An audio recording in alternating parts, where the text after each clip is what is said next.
Right here? What do you want me to sit here? I'm going to sit right there. Okay. Right there. You want to have a proxy fight over this chair? Or? How about those lights? Can't you put those lights down a little bit? I mean, This is television. like This is how we roll. it's like in the. It's great to have you back. Great. You know, they say about I guess I should sequels, so say, great to be last here. year was fun. We're going to try and live up to last year. Get you to tell a few stories, talk about some stocks, talk about activist investing, sort of in what, you know, really makes you tick in what has become a rather controversial style of investing in today's market. I do want to begin, however, with the insider trading investigation and the news which broke, you know, about a month or so ago. We spoke shortly after that on the telephone. You told me at that time you had never met Phil Mickelson, that you had never given inside information to anybody, and that you were proud of your record, which you characterized as unblemished in your 40 or 50 years of doing this. Where do we stand today? There's been a lot of silence since then. Where does this stand? Well, I would say that everything I told you is correct. I have to admit I'm getting a little tired of my friends, if that's the operative word, keep sending me emails asking for free golf lessons. And, you know, I don't play golf. I don't know Mickelson, but it seems that, you know, that's the sort of the jokes. I keep getting that. And I would just say to you that I really don't want to discuss it any further at this time. And I think I would stand by what, you know, what you just said. And I may give Phil Mickelson a call. I've never spoken to him, never seen him. I may give him a call. You know, IEP owns a few golf courses. So I'll call him and say, look, I get information for you, Phil. The information is I'll give you free use of my golf courses and see what he says. But I tell you this, that I had never met the guy. So these things happen, I guess. And you're just not going to talk about it? No, I don't want to. I don't want to talk about it this time. Right. Do you feel as though, Carl, that activism in general, unrelated to this, just in general, as it's really become prolific over the last year and a half, certainly, and further, obviously, is in the crosshairs? That more people are criticizing it, criticizing your style and that of other activist investors? Well, I don't know what you mean by criticize it. In what way? Well, you know the criticism that's out there from whether it's Marty Lipton, Larry Fink, in some respects, that you guys are only in this for short-term gain, that you're not in it for the long term, that you're not in it for the best interest of the company over the long haul. Yeah, I mean, but that's completely nonsense, because if you look at our record, IEP, Icahn, over the years, I've helped companies, ACF, you can walk on our rail cars out of this door all the way to Ohio. I bought it in the middle 80s. We made it flourish. We made it work. I own a lot of stocks 10 years, 15 years, 7 years. So, I mean, you know, you can't argue with nonsense. When you know what, it's a PR machine. They used to say, you know, Icahn loses money for shareholders. Well, even they can't say that anymore, because we made billions and billions of dollars over the last decade, over the last 20 years. So they can't say that anymore. So now they're saying this. So I can only speak for myself on that point. But on a general point, you know, you have a hegemony. This country is a hegemony. And it maybe sounds corny, but I do love the country. I'm not so sure I love a lot of the people, but I love the country. So, from my point of view, we're going to lose this, because these companies we have, with many exceptions, there are many good companies and many good CEOs, but we generally don't bother them too much. But the problem you have is the wrong guys are running these companies, because it's sort of, and I won't go into the metaphor, I've said it too many times, how the fraternity president works his way up and they like him and boom, boom, boom, and he finally gets, and he's a survivor, and he finally moves up the ladder, and the guy below him he knows to keep a little dumber than him, and he finally gets to be CEO, so the guy below him is always a little dumber. So we're going to have morons running the company soon.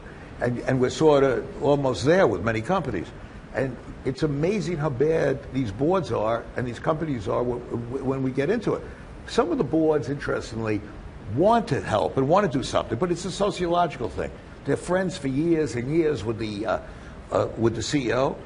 They don't want to stand up and say anything, but after we get on for a while, and it happens repeatedly, some of them come around. And look at Forrest. It took 3.5 years for us to get this going. But you could have bought that stock 6 months ago. And today, even I was surprised. We got put a new CEO in, got $100 a share for it. And I got real friendly, and I started to respect Howard Solomon, who's the CEO. We have dinner a fair amount. It's funny, and I know this sounds completely strange, and you might not even believe it, but I have a dinner with a lot of these guys afterwards. We come to sort of respect each other. Not bad guys. A lot of these CEOs are very likable guys. You had dinner, multiple dinners, I think, or at least one with Tim Cook. So even while you're sort of arguing for change and for Apple to do some things, you're still having dinner with the guy. Tim, yeah, I have dinner with these guys a lot when we're arguing. But Tim Cook, I think it seems, in my opinion, is doing a good job. I mean, we're not here to discuss that, but there are a lot of them that are. They shouldn't be doing it. They shouldn't be there. And that's where we make so much money.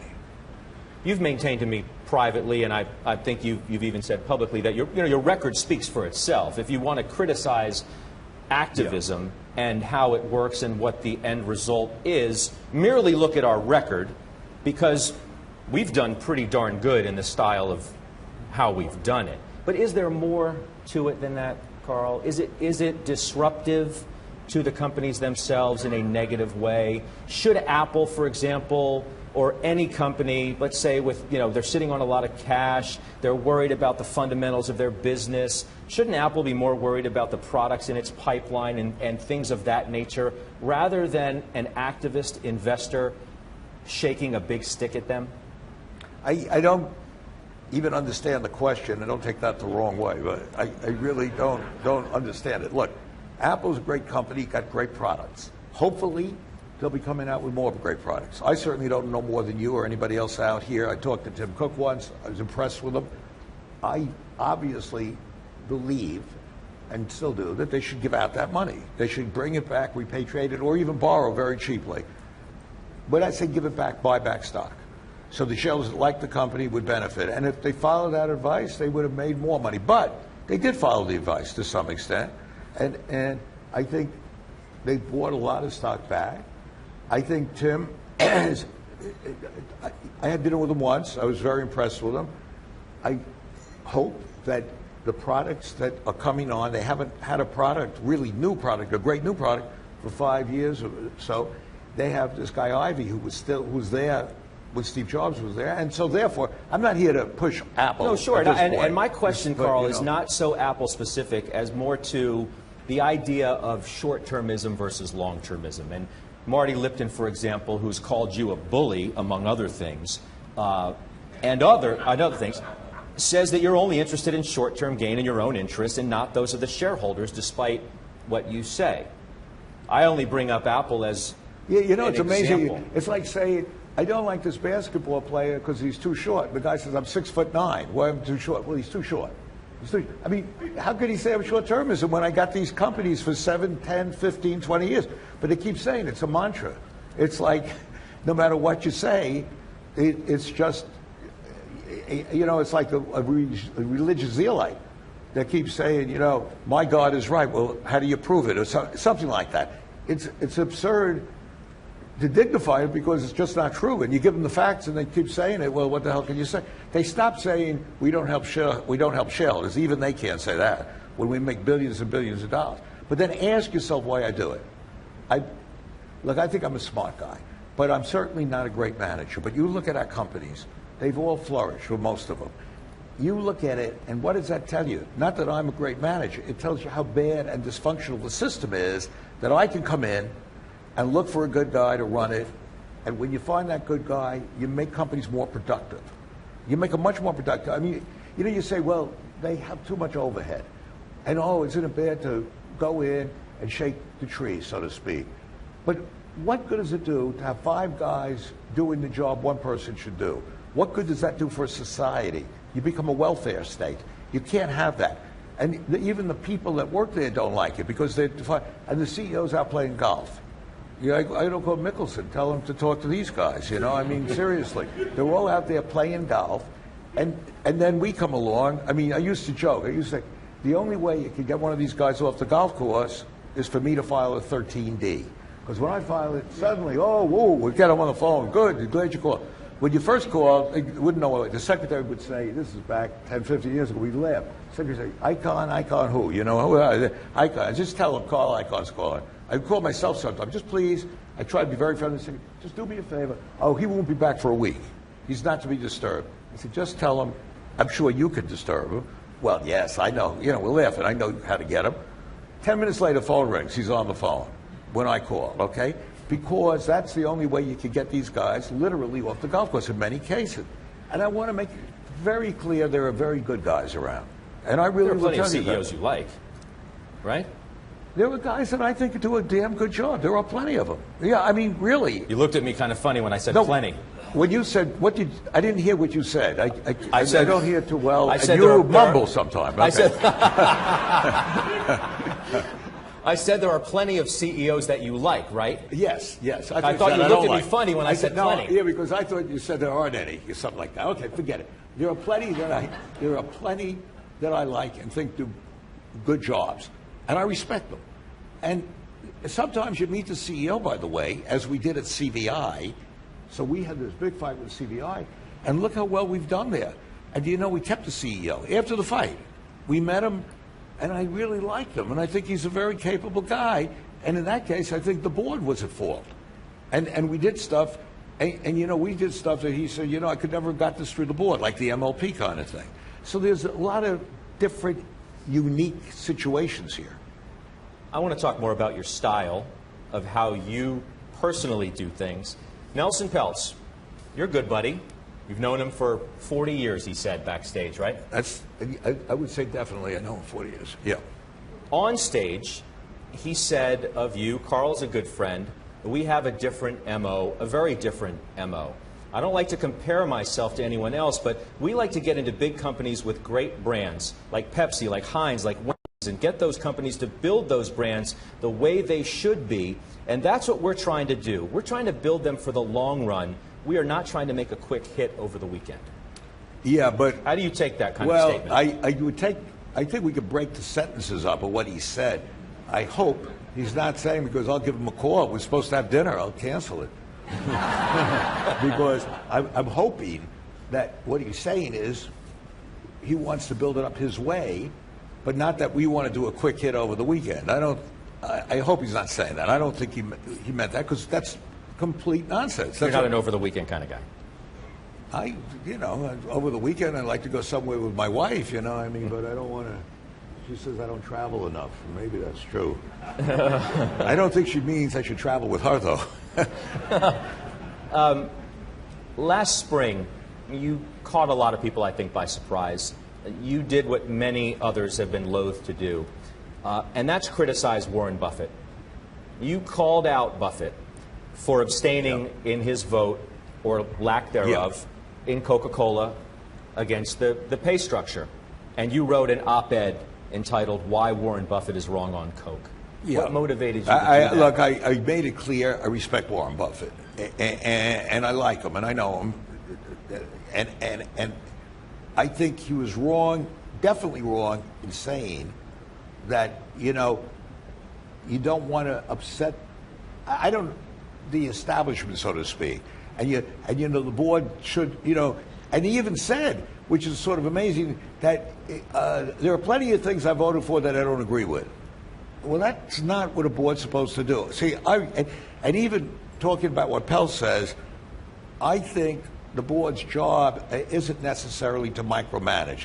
I'm not going to criticize Nelson about the fact that maybe he is so, and I can't talk about Nelson because I can't know if this is true. I see by his record that some of it might be, that he really is an expert on brands. And in that unique situation, I think that's fine. But what a board should be doing is the opposite of what they do. And even what an activist should be doing is not micromanage. You can't go into companies. Einstein, I don't believe, could go in and go to these board meetings and be on all these boards that people are on and really understand what the hell they're talking about, what they do. These board meetings are a farce to a large extent. So you thought it was a missed opportunity on Buffett's part, big shareholder Warren Buffett, by abstaining, even though he disagrees, that would have made a statement as far as you're concerned. If he would have come out and said, no, this is wrong. And I think he, you know, over the years, has pretty much said what I've said about a lot of these CEOs and a lot of these companies. I don't think he's a great fan of a lot of them. But I'm not going to speak for Warren Buffett. And that's not a big issue to me because I do respect Warren. But I will say to you that in our system, we have a real problem. We have a real problem in our economic society that what is going on is our companies are not productive enough. I'm the living proof of it. If I can make this kind of money, I am the proof that there is something wrong, and I'll be the first to say it, because I can go in, and yeah, I'm not going to say I'm not a smart guy, and I did well in math and stuff like that. But if you can go into these companies and make the kind of money that we make, we do the strategy, we get in there. There is something wrong, because why isn't the board getting the CEO to either produce or get him out? In other words, what a board should do, this is my point, what a board should do is not tell the CEO what to do. They should leave him alone, really leave him alone. But what they should say, if you're not producing, and they could have a lot of ways to gauge that, which we do, a lot of parameters, and if you're not coming up with, and you're not doing as well as your peer group, get off the golf course and get to work.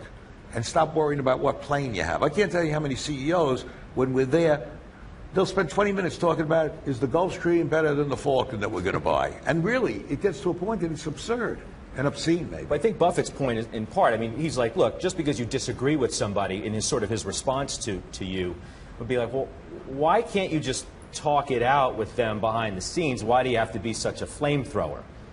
You know, our styles, I think our style actually would be more effective than the style that might be proposed by Carl, he said.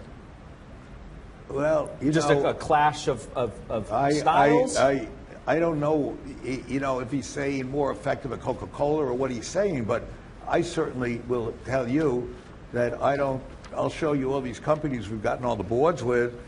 They weren't welcoming with open arms at the beginning, maybe later, but I didn't get any invitations from them to come on the board. So, you know, I don't think they want guys like me on the board because they don't want to be, they don't want the boat rocked. Well, what Buffett says CEOs are terrified of activists. Well, why Do you feel that way? Why is that bad? I mean, if a CEO is doing a good job, isn't terrified of me. Really, they will even say that I've helped them quite a bit, and I'll give you a name, guys. I still have dinner with Greg Brown of Motorola. He loved me. Maybe he'll come up and tell you he doesn't. You know, get him on like Pels. I don't know what he'll tell you. Oh, we don't want this guy on the weekends. It's a pain in the ass. I mean, I don't know what he'll say. But I'm just thinking of him. We liked him. He helped us at Motorola, Greg Brown. I mean, there was a CEO that was really, that we didn't like. I mean, they didn't welcome us on the board, but we got on. But there were many CEOs I like. I mean, hey, I'm sure you could bring it up anyway. At Time Warner, we went to Time Warner. We gave them the roadmap of what to do. And finally, they did it. And Jeff Bewkes came in, and I think he did a very good job. I mean, now, I don't know the company well anymore, and I'm not going to opine on whether, you know, the Fox deal's better or worse for shareholders. I'm not going to do that. But I think Jeff will tell you. If you call him, I haven't spoken to him. You know, we left the company many years ago. But I think Jeff would tell you that we helped, that what we did helped to change things. I couldn't win any proxy fight there. It was a little more difficult then because you have a dysfunctional system, and a lot of large funds don't want to join. Now, it's interesting. A lot of even the large mutual funds are interested in talking to me. They're interested in getting together because they want to beat the index funds. So, but it's still hard to. The hedge funds, of course, will always generally be with me. A lot of the funds today, you'd be surprised at the calls I get. from some of these funds, because they all know, I hate to say it this way, but they all know to the extent of the company we're talking about that I'm right. Nobody argues when you say they got terrible management in a lot of companies that I'm involved with. Nobody will argue that Family Dollar has a bad management. It's not good there. Look at their record. And yet, why do you keep them? Peltz is on the board. I mean, he said today he's not satisfied with how things have been going. All right. Well, how come he's not putting his brand in there and doing all that magic you're talking about? But I'm joking, because I think Nelson's a capable guy. Sure. I think he really is. So. You brought up Family Dollar, so let's go there. You've sort of made your intentions well known with Family Dollar. You threatened to throw the whole board out. Did Nelson call you about that, by the way? No. He's on the board. He can't talk about it. And I wouldn't expect him to. The prospects of this whole scenario have changed a bit. Dollar General, which you wanted Family Dollar to sell itself to, is having a leadership change, which sort of muddies the water, right? The Dollar General CEO is leaving. What happens now? We're disappointed, obviously, in that. Sometimes these things take a long time. I mean, you can't. I mean, Marty Lipton say, well, we're here for a weekend thing, and we just want a fast payoff. That's not true. I mean, we were in forest for 3.5 years, and that, sometimes it's long, and sometimes it's 6, 7 years. I do believe there's great synergy between Dollar General and Family Dollar. I think Family Dollar's management is lacking, but it's obviously somewhat disappointing that you have a very good CEO at Dollar General that's leaving, and that might throw a bit of a monkey wrench into a merger or takeover there. But hey, does it impact you holding the stock? We don't really talk about stocks we own or don't own. I mean, if we own them, and especially where we have a 13-day out, my lawyers would kill me if I start talking about what we're going to do with that stock. I would tell you this: I think it's very good long term, and it's a good long term potential. Not with the management, I've said this publicly, but not with the management that you have, or with the board that you have. You're still considering the options that are out there regarding Family Dollar and what you think is best, given the change of leadership at Dollar General? Yes. That's fair to say? That's fair to say that we always look at strategies and options, but I would tell you that I do think, and I've said it, that Family Dollar is in a good area. It's in a good area with a bad management, and with the bad, I've said it publicly, that the CEO shouldn't be the CEO, and I don't mind saying it. A lot of people do mind saying it, guys. People really want to be liked, and so do I. But somehow I talk, and some people don't like me. What can I do? I feel sad about it. But. Let me ask you, you're an outspoken guy. And you've been pretty outspoken lately in your nervousness, if you will, about how you feel about the stock market, where we are right now. Stan Druckenmiller was on this very stage earlier today. He raised the issue of the Fed, that the Fed has put too much punch in the punch bowl for far too long, and we're going to pay a price potentially down the road, that the risks have only increased, that the Fed is growing more and more behind the curve. What is your thought as you sit here and you hear what Stan Druckenmiller said? What did he say, that the Fed is behind? He's worried about it. The Fed's behind the curve, and the Fed's getting more and more behind the curve the longer it stays, and as a result, the risks are increasing. But my son says this. He doesn't give me much credit most of the time, but he says, but you're a master at being a reductionist, meaning you see a lot of material, and then you pinpoint something that's important, and that somehow goes click in your brain, and it matters. Now, I'll read you something. I wrote it down because I figured you're going to ask me, and I have no memory, so I'm going to read it. All right. So Janet Yellen, when she talked about monetary policy, somewhere along the way, she said, with monetary policy and the effect on financial vulnerabilities, such as excessive leverage, et cetera, which means derivatives, excessive leverage. And I'm very concerned about the derivatives, always have been. Warren Buffett actually called those weapons of mass destruction, but we still have them. Yep. And that's because you got this cycle that we're in. And she says, So she says the effect on the financial vulnerabilities, the monetary policy, such as stuff like that, are not understood. Now she's saying they're not understood. Don't you worry a little bit? I think Bernanke was great. I think the Fed did a great thing in saving this country, and they did. And who got us into it? Wall Street got us into it, let's face it. Let's not pull punches. Wall Street got us into the mess. They pulled us out. Why they kept some of the management of Wall Street, I sure wouldn't have. If I had been the Secretary of Treasury, you wouldn't see the same managements in some of these investment banks. Some are very good again, and some aren't. But being that said, if she is saying that, then there's not an argument, right? You have to worry about the excessive printing of money. And because you don't know. It's like having a patient, and the patient is there, maybe getting better, but you keep giving them this medicine, and you say to the doctors, well, what is that medicine going to do? Maybe it's steroids of some type. What is it going to do? So we really don't know what it's going to do.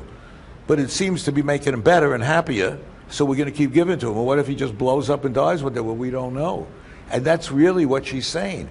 But we keep doing this, and I really think that it's artificial what's going on. And what we should be doing, and I get back to the old saw, is worrying about our productivity and worrying about who runs these great industries that we have and who are the CEOs that we entrust them to.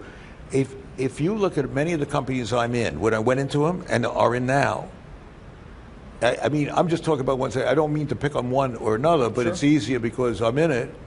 If you inherited Family Dollar and your uncle gave it to you, you would keep that CEO for 3 days. Everybody would say that. You wouldn't keep him. He's not a bad guy. I met him. I had dinner with him. Nice guy. But I'm saying that's what we should be doing. We should be worrying about who runs our companies rather than just keep printing the money. Hey, if you keep printing our money, and I'll get me going on this, and you keep giving guys money at 3 or 4%, even an idiot can take that 3% money in a company and has a gross margin of 8 or 9% and keep investing it and making 9 and say, geez, look how good my earnings are. Until one day, all that money he's borrowing on a variable rate, which they are, borrowing variable rates, one day it starts going up and up and up. And who's to say you don't have inflation already? And when it goes up, especially these guys aren't going to be able to meet that challenge. And that is what I'm saying. Are you being more selective as a result in the kind of stocks you're buying and the kind of companies you're being involved with now? Yeah, because of your concern? I have to tell you this, that IEP, and I've said it before, and it's public, has a great record, which proves, that's one of the reasons I talk about it, it proves that activism works. But here's my point to you, that if you bought that stock in 2000, just to prove about the activism, you're up about annualized, and you just, as opposed to put it in the bank. If you bought the hedge fund index at the same moment in time, over those period of times, annualized, you'd be up about 22% annually. Hedge fund index, 4%, okay? And over the last 5 years, it's even better. You'd be up about 36% annualized. But the beauty of what I'm saying and why I am proud of this is, through that out, we've been extremely hedged. If I didn't have the hedge on, if I didn't have the shorts on, we'd be up, instead of the 22%, close to 38 or 40 if we were long only. Okay, that proves this works. But it also proves how nervous I am about the market. And I try to keep, but it's never going to be fully hedged. But at IEP, I try to keep a major hedge on because I am very nervous. And I think one day, and you don't know when, and I really mean this, it could be 10 years, it could be 10 days, I worry about the fact that what Janet Yellen says, I'm just reducing it. If she doesn't know what effects it's going to have, how the hell do I know? How does anybody out here know? And how does any analyst know? And yet we keep doing it. And the economy doesn't seem to be doing all that great. And look at the guys you have running the companies in the economy. So, you could go on and on with that. Let me ask you about one stock in particular that we haven't spoken about all that recently, that I haven't heard you speak on publicly in quite a while, and that's Herbalife. Yeah. There's a lot going on around Herbalife. Things have sort of died down behind the scenes of these investigations that have been going on in various corners of this country. You're still in Herbalife. You still believe in that story? Let me sort of cut it short a little bit. I'm not on the board, but we have representatives on the board, and I have a confidentiality. So I can't really talk about Herbalife, and not because I'm trying to hide anything, but because, we're in a quiet period anyway because earnings are coming out. So it's the worst time for me to talk about Herbalife, and I just can't talk about it.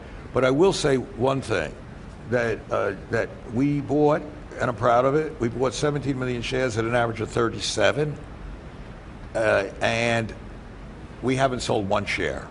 Now that's all I can say, and I think we have to drop it there. Okay. But you know who's on the other side of that, of course. We've been down that road. I might have before. bought it from him. Yeah? I wonder what he thinks about sort of where we are now.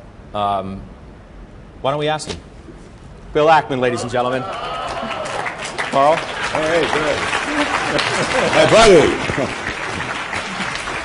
I wouldn't have said about Herbalife if I knew he was standing on there. Bill Ackman of Pershing Square, and of course we do have a couple of things we had made up for this event. Everybody obviously knows what happened about 18 months ago live on CNBC, which was quite a moment for everybody involved. So we decided to have a couple of shirts made up, one for each of you. Bill and Carl reunited. And on the back, it feels so good with delivering Alpha, the logo. So, Bill, I'm going to present you with one. And Carl, one for you as well.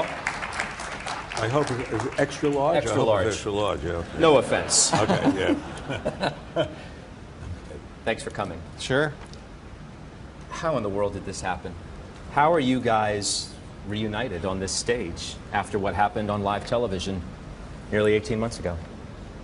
Look, what I would say is I respect Carl's story, right? He talks about, actually he talked about in our interview, his kind of, I had a huge head start versus Carl in terms of my, grew up in an affluent community, went to great public schools, got a great education. Carl got a little rougher start. A little tougher. A little tougher start. Yeah. And he's done incredibly well over a very long period of time, and you have to respect that record. We had a business dispute 10 years ago. It took 8 years to work it out. Carl is as persistent as I am, right? So, I was a little annoyed with him on our, again, the way you sold this to me is, Bill, 15 minutes to respond to Carl. I'll call you in your office. Everything's fine. Now, you did surprise me with Carl, so it's my turn to surprise Carl, I guess, today. But look, he was actually thoughtful and supportive of what we're working on with Valiant on the Allergan situation, and frankly complimentary, and I thought that was kind of big of him. That changed the way you thought? And so I called him and thanked him, and actually I called an assistant picked up, and he wasn't in the office, and I said, tell Carl I'm calling to forgive him. And that was a true story, and she said, oh, I think he'll really like that. And okay. So he called me later that afternoon, and we chatted for 45 minutes, and what we talked about, we moved beyond Herbalife in about 30 seconds, and I've listened to Carl's interview, but where we share a lot of commonality is the importance of the shareholders' ability to have a voice in the way a business is being managed. It's funny, I was thinking about how we were going to have this conversation and in contrasting your styles as to whether, Carl, this was activism, old school, new school, or if the irony of the whole thing here is that you guys are from the same school when it comes to activism and what you're trying to accomplish. Is that true, Carl? Would you say that? Yeah, I do. I think, and that's one of the reasons I do respect Bill. And I was thinking about it before Bill called. I said, it's almost crazy that we're at these loggerheads, because I've heard you say different things about different companies, and you're one of the few guys that really does speak out and say if you don't like the guy, and there aren't too many activists that do that. And I said, I respect what he said here and there. I mean, what the hell am I fighting so much for? And then you called, and I said, hey, great. I called him back and said, it's blessed to forgive, and that's how we left it. And that was pretty much it. So what Bill, I guess asking you to be a little introspective here, you've watched Carl's career as before you wanted to be an activist investor, when you were probably thinking about being a hedge fund manager, you must have known about Carl. Are there things that you have seen over the years or have or respect in his style of what he's done, have learned from how to deal with companies, how to go into adversarial situations from an activist and come out on the other side a winner? I would say we have a different approach, but I think what I respect about Carl is he says what he thinks. And to his point, there are a lot of people who are not prepared to stand their ground, speak their opinion, say some things that might be uncomfortable for other people to hear. That's important. And in a world, if you think about the capital markets, 100 years ago, Andrew Carnegie, J.P. Morgan, these guys would own 20% of U.S. Steel, and if the CEO wasn't doing a good job, the owner would step in, replace the CEO, or replace the board. And what happened over 100 years is Andrew Carnegie's heir, he didn't have heirs, I guess he gave all his money away. You had the growth of the mutual fund industry, and the vast majority of capital today is passively managed, extremely passively, if you think about it, an ETF. I mean, who really owns an ETF? It's just a trading sardine, right? Index funds track an index, and you have this huge separation between the people who put up the capital and the people making decisions at the corporate level. And that distance creates risk. If you look at Japan, I think of the inefficiencies in the Japanese economy, the 20-year recession, worst recession that they're trying to dig themselves out of. I think a lot of that has to do with the governance structure and the cross-ownership and the inability for the owners to have a voice. And so, if you think about Carl Icahn 1.0, which I watched in the 80s when I was in college, what happened was it was really Mike Milken that gave capital to entrepreneurial investors that put them in a position where they could take an underperforming company and threaten it with a change of control. But that was more, in that model, Carl was more about him, and it was helpful to the other shareholders if he catalyzed change, but sometimes Carl walked away with a profit when he got bought out by a CEO who just wanted to get rid of him. What changed in Carl Icahn 2.0, and I think what we've liked about shareholder activism, and I've been an activist since '92 when I went into the business, is that the only way Carl is successful is if all of the other shareholders benefit along with him. And Carl's not going to be successful if the other shareholders, if Carl owns 9% of whatever company, or 5% or 6%, Family Dollar make up the name, unless he has the support of the other holders, he's not going to succeed. And I think a very good system in a world with a lot of passive investors is one in which there are at least a few entrepreneurial investors prepared to say what they think, prepared to propose a change in management, a change in strategy, a change in cost structure, capital structure, and it's just it's floating a trial balloon.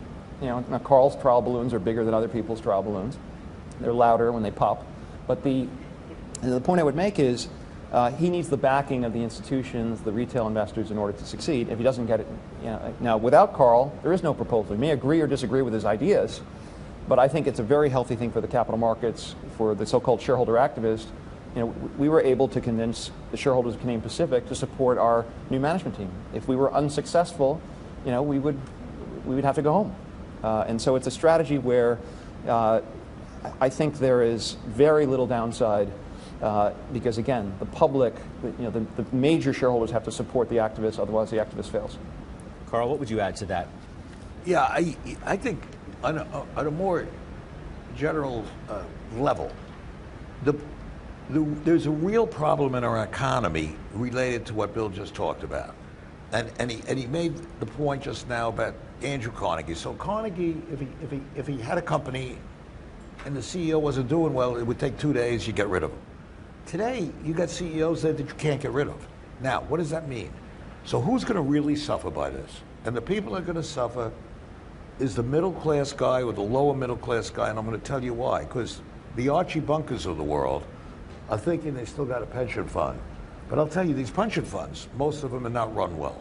You think they run well, but they're not. And if you just read something like what Dalio said in his studies on pension funds, I just read it the other day maybe. If you look at the numbers, that they're saying it's something that's sort of horrendous, and I don't want to really quote the thing because I read it a while back. But again, it's my reductionist thing. I read these fast. But if you look at this, looking ahead 10 years or 20 years, these pension funds are going to go bankrupt. They can't make it because they're assuming that they can make a 9% return, and they're only making 4% return even in these markets. And these markets are real good.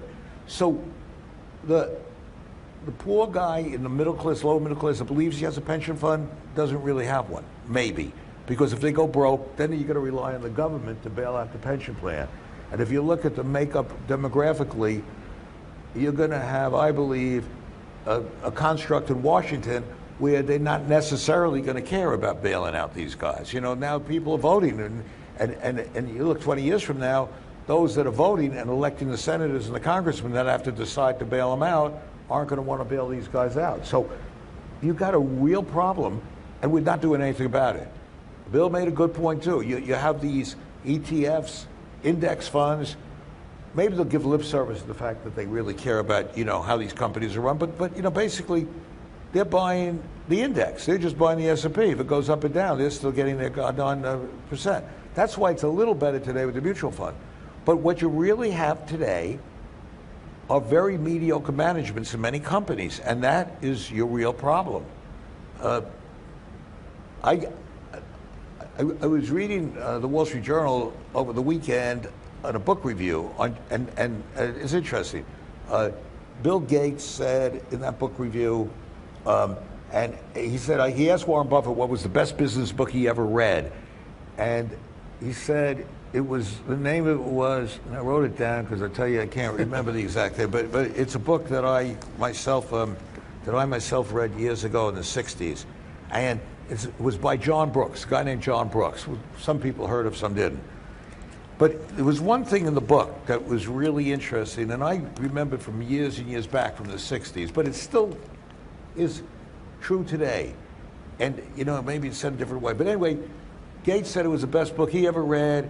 It's Business Adventures by John Brooks.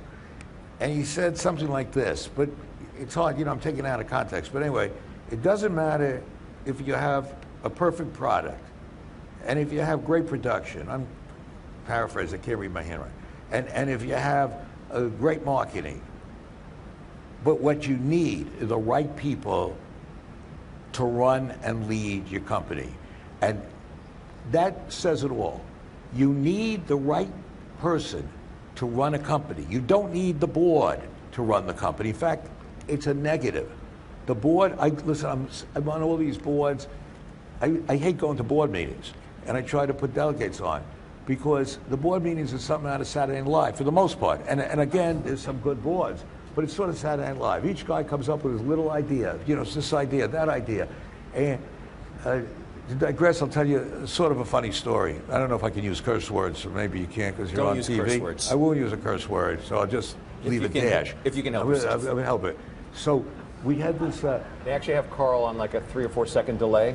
I was watching the TV in the back just to make sure that we're safe. They can bleep them out. Yeah, exactly. Oh, you can bleep out You my can say curse whatever word. you want. The live audience gets to hear it. Okay, so, but this sort of says it all. This says it all. Well, can I bleep it out, or you don't want to? They'll laugh more, but it don't matter. It don't matter. I don't want to spend too much time. I want to, but this says it all. Really, what I believe. I don't believe in micromanaging.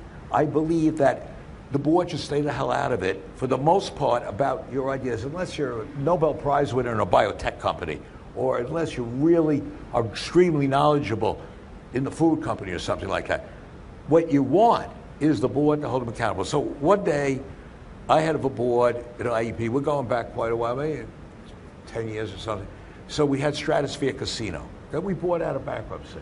And the board is there and all that. And one of the members of the board, I'm still friendly with, still on my board, sort of a powerful guy, you know, and he booms stuff out. And he comes up, Carl, I got this great idea, because everybody got an idea for a casino.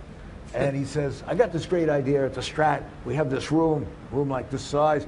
We'll make it into the Copacabana. I said, that sounds like a damn good idea, because, you know, we two old guys are, hey, the Copacabana used to be fun. Oh, yeah, that's perfect. We got this empty space. I said, okay. So he goes out, gets the architects, they're working on the plan. Now, I brought in a CEO, a tough meat and potatoes guy, because that's what the Stratosphere needed. Stratosphere was terribly run. It went bankrupt. You know, first of all, it spent too much money. They were trying to be what they're not. So I got this meat and potatoes guy who's doing a real good job. You know, he's cutting the hell out of the cost and making us money. So I called him up and said, we want to come out and see you, Rich. We have an idea. He says, okay, Carl. Okay, Mr. Icahn. He calls Mr. Icahn. He said, you know, down-to-earth guy. And my buddy, the board, comes with the plans of these two architects all dressed up real nice. And he comes out. We put this plan out, and we're all smiling. Look at this great idea. And Rich keeps looking and looking. I said, wait a minute. Hold everything. I said, Rich, I promised you when I brought you in, because I brought him in from another casino, I promised you I'm not going to micromanage, especially when you're doing so well. So tell me the truth. What do you think of the idea? And everybody's staring at him. And he says, dumbest F idea I ever heard. And he says, and I looked, and I reached over and I tore up the plans. And that's how you should run a company. Let the CEO run it. Don't interfere with him unless he's doing badly. Or, obviously, unless you got secular changes coming on. When you have secular change, when you have major things that you have to do, or raise capital, that's what we do. We raise capital, make sure the CEO's meeting the numbers. There is a time, though, when the board needs to get involved.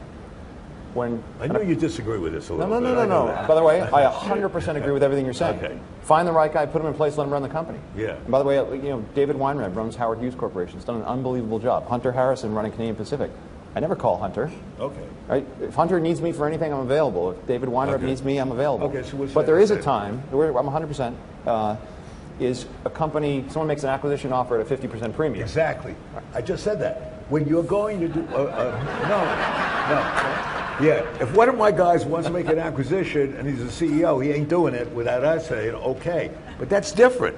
That's not really operating. It fits in, but we have to fit in financially. Or and we're the finance. Look, I'll say this, at the risk of being modest. There's nobody better at finance than us. I mean, guys here that made all this money. We're going to tell, hey, how do you borrow the money? Do you do it? Where's the future? Now you look 10 years away. Is there secular change coming? That's where we come in. But you don't come in telling them how to run this company, how to 100%. build a factory. Do you want to build it here? You want to build it there? Or do you want to build it at all? We don't tell them. We said, go do it. I mean, we're just doing something. The guy just needed $250 million. It took me 3 minutes. The guy's doing a good job. We're getting you the $250. We think you need it. Bill, you alluded to this a bit ago, that you may be after the same things, but your styles are different. And you as well have faced criticism about your style of activism. I know you're not that fond of some of the things that Marty Lipton has said about activism. Maybe he said them specifically about you. He certainly said things about Carl. What's your response to all of that? Your style, how activism is? What's interesting is actually for the first 7 or 8 years of our business, Marty Lipton was incredibly supportive of what we do. I don't know why he's changed or whether he's changed, but what I would say is there's not a shareholder that I'm aware of that is critical of, again, Marty Lipton is not an investor in any of these companies. He runs a legal firm, right? They give advice to management teams that try to protect themselves from people like me and Carl, right? So he's got a franchise, he's marketing, right? He's become the spokesperson for legal defense practices. Call Marty when Carl shows up, right? So I think, Marty should be sending royalty checks to Carl, so I think, and maybe I deserve a few also, but look, I think what matters is the companies we've taken stakes in over time, okay, and again, there are going to be exceptions, JCPenney being a very glaring example, but I think, our batting average is about 27 for 30.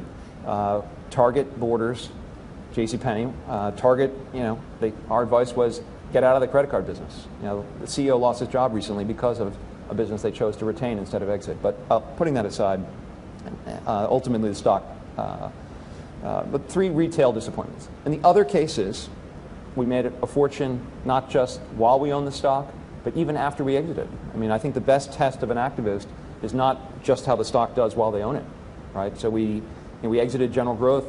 It's the 140-fold return for shareholders. Stock's up 10%, 15% since we sold it a few months ago. We want the businesses we own to thrive after we exit. I think that's a very, very good example. But again, we're not successful without the support of the institutions. But when I mentioned index funds before, I wasn't critical. I think index funds are an ideal product, a great way for people to invest money very cost effectively. The problem is that there's no one at an index fund is going to put forth a proposal on changing management or changing strategy. And in fact, there's very few people, if any, at big institutions. When you talk to the big institutions, for example, in Allergan, we've had a lot of the major shareholders come to us and say, we're incredibly supportive of this deal. We can't get the board, to return our phone call, but generally, we're not going to say anything publicly because we manage a lot of 401k money. And if we become activists or perceived to be activists, we're going to lose a huge amount of capital that we manage for these big corporations. And so the reason why activists are entrepreneurs is because Carl doesn't have to report to anyone, and he can say what he thinks. We're a private business. We can speak the truth without fear of, losing a 401k account. And just to add to that, I think what Bill said, that if you look at IEP, so just get it in to prove the point, really prove it. So I'll just take a few of the companies. I mean, as well as we've done in the market and buying stocks and maybe selling them and getting them taken over. So back in 2000, we went out and bought 4 little oil companies that were terribly run, put them together. 6 years later, those oil companies, we put in $200-300 million. IEP was in it and all. We sold it for $1.5 billion. And it wouldn't have been done if and I'll say this, the risk of being a modest, if we weren't there. And the same with the casinos. I mean, as another example, we bought these casinos that were sort of bankrupt, fixed them up, and did it with management. And we're not managers. I want to be the first to say that. So I take, a little grain of salt when the hedge fund guys suddenly come in and say, oh, we're going to go tell them what to do, or we're going to help them. I mean, there may be cases where that's an exception, with an exception, but I don't really buy it. I buy the fact that what you do is bring in a top guy in that area and let him do it. And we've done it many, many times. So we brought in guys in all these companies. We've been really good. Look at Chesapeake. There's a perfect example of Chesapeake. They said to us, oh, it's a mistake. You can't really, if Aubrey, and we like Aubrey. I liked Aubrey Buchanan. He's had dinner with me 3-4 times at my apartment. But he wasn't the guy for a lot of reasons. I'm not going to go into about Aubrey. They said, you can't change the culture. You'll fail. You can't change the culture. And the stock was like 15, 16, 17. We brought in this guy, great guy, Doug Lawler. We brought him in. We don't tell him what to do. He went in. He's cleaned it up. That stock is up from 15 to 30. And the oil market hasn't changed that much. It's just put in the right person to run it. That is a simple answer. And that's what we have to do for our society, by the way. I mean, make it in a bigger... But before we go, Bill, news today, more of it, on the aforementioned Allergan. You wrote a new letter telling them, stop delaying this special meeting. What's going to happen? Is the deal going to happen? I think the deal's John Paulson was on this stage today. He's a shareholder in Allergan, said the best thing would be for that deal to happen, thinks it will. Eventually? I've written very few critical letters of boards of directors in 10 years. Very few. Could be maybe 3 in the history of the firm. What's going on in Allergan, I think, is unprecedented for a company with a $50 billion market cap, which is Valiant's made a 50% premium offer for the business. The shareholders are clearly interested in, at a minimum, negotiating or learning more about this offer. The board has refused to have a meeting with Valiant. Okay, you could say fine, they don't have a meeting. But their response to the Valiant bid was to attack Valiant, call it a house of cards, accuse it of accounting fraud, and without basis. So my understanding of market, if I went public and said this company is an accounting fraud, this company is, has, the organic growth numbers they're putting out are totally false, and I didn't have a factual basis for that to prove those kind of allegations, the SEC would be all over that, right? Meanwhile, you have a public company, $50 billion market cap, 50% or more of their shareholders actually own Valiant stock, including some of their largest holders. T. Rowe Price is a major shareholder of Allergan and a major shareholder of Valiant. And the board of this company is attacking the Valiant currency as a way to defend the company. I just think it's completely inappropriate, possibly illegal.